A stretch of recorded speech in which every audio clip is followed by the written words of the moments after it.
जे कार्तिक, एक छोटी सी कहानी, बहुत ही सुंदर सी कहानी। 12 साल का एक लड़का जो अपनी कंट्री का सबसे तेज रनर बनना चाहता था, ओलंपिक्स में जाने का सपना देखता था। छोटा सा बच्चा, बहुत ही पैशनेट था अपने ड्रीम को लेकर के।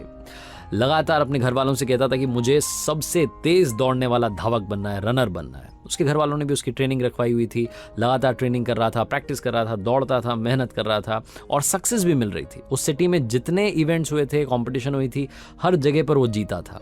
इनफैक्ट जो स्टेट लेवल पर हो रही थी उनमें भी वो मेडल्स जीत रहा था। उसके बारे में मीडिया में काफ़ी कुछ छपता था, उसके काफ़ी सारे इंटरव्यूज़ हो चुके थे। एक बार उस शहर में एक शानदार इवेंट रखा गया, चैरिटी इवेंट था, जिसमें 2 और लड़कों को बुलाया गया। उसी की एज ग्रुप के 12 साल के ही 2 और लड़के आए उसके साथ में दौड़ने के लिए। बहुत उस इवेंट का प्रचार हुआ, बहुत प्रमोट किया गया। फाइनली बहुत लंबी भीड़, एक तरीके से आप कह सकते हैं, उस इवेंट को देखने के लिए आई। बहुत सारी भीड़ में एक ऐसे व्यक्ति आए थे जो बहुत विद्वान थे, उस सिटी के रेनाउंड प्रोफेसर थे, बूढ़े प्रोफेसर साहब, जो आकर के बैठे आगे वाली सीट पर। एज अ चीफ गेस्ट उन्हें वहां बुलाया गया था। सारे जो रनर्स थे, तीनों लड़के, जिसमें 12 साल का लड़का भी था, ये सब आया, आकर के गुरुजी को प्रणाम किया, आशीर्वाद लिया। उसके बाद में रेस शुरू हुई। सबको मालूम था कि कौन जीतेगा। इसी शहर का वो 12 साल का लड़का जो ओलंपिक्स में जाने का सपना देख रहा था, वो फाइनली जीत गया। 100 मीटर की रेस थी। जैसे ही वो जीता, जोर शोर से उसका नाम वहां पर पब्लिक लेने लगी, हूटिंग होने लगी, सीटियां बजने लगी, तालियां बजने लगी, माहौल बन गया।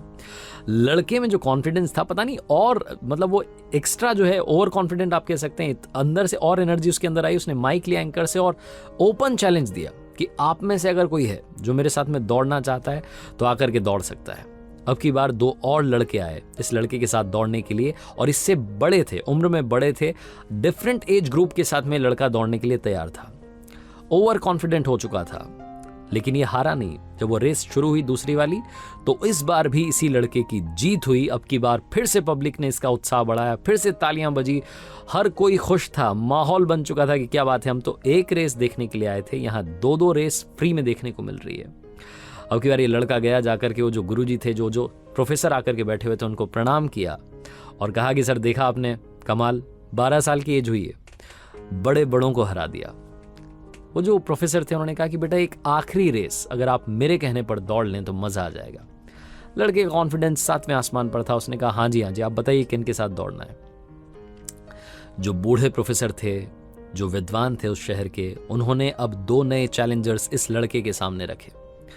एक तो दिव्यांग व्यक्ति थे जिनको दिखता नहीं था, ठीक से दिखाई नहीं दे रहा था, और दूसरी एक बूढ़ी अम्मा थी जिनकी एज काफी हो चली थी, सीनियर सिटीजन थी। उन दोनों के साथ में इस 12 साल के लड़के को दौड़ना था।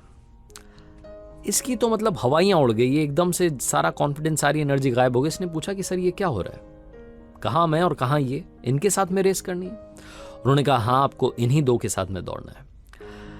तीसरी रेस शुरू हुई, सीटी बजी, इस लड़के ने दौड़ना शुरू किया, दौड़ता चला गया और जाकर के फिनिशिंग लाइन पर पहुंच गया। लेकिन अब की बार किसी ने भी सीटी नहीं बजाई।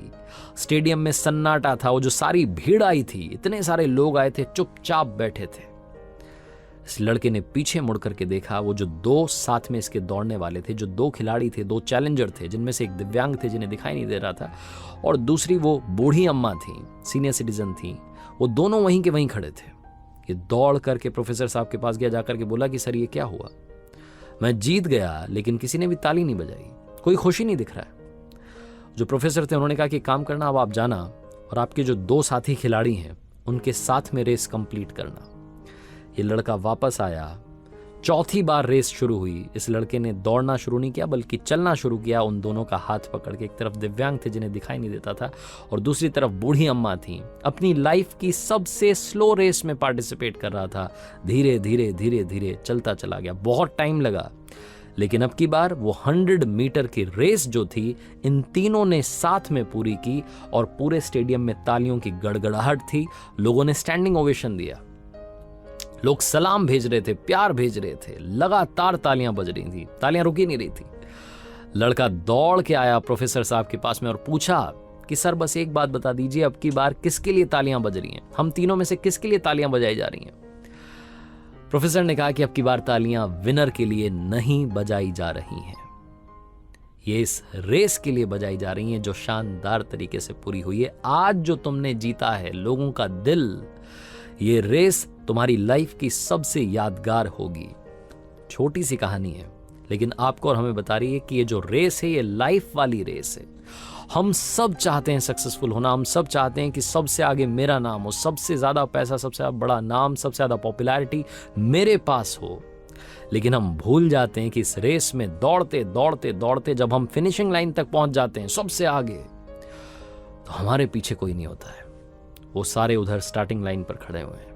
इस जिंदगी की रेस को अगर आप दौड़ना चाहते हैं तो ये मैटर नहीं करता है कि आप जीत रहे हैं, बल्कि ये मैटर करता है कि आपने किस तरीके से इस रेस को कंप्लीट की है।